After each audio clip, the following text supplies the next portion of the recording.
Okay, so on the applications, number one, I already used the internet to find the current exchange rate for the converting the US dollar to Chinese yuan. So for each US dollar, you'll get 7 1/10 Chinese yuan. All right, so they ask you to complete the table using the current exchange rate.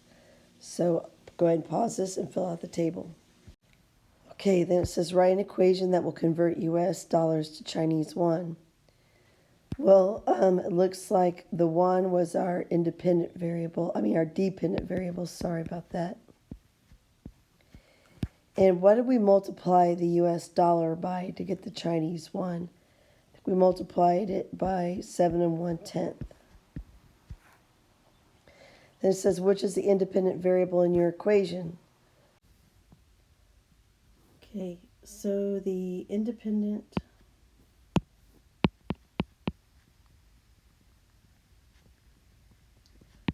variable is the US dollar,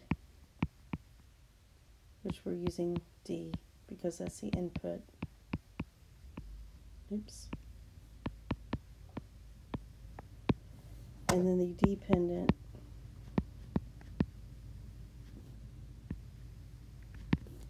is the Chinese yuan, which we're saying is Y, and that is the output.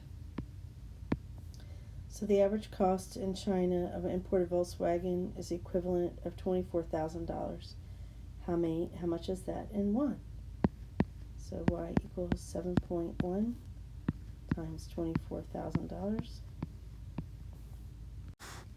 So that would be 170,400 yuan.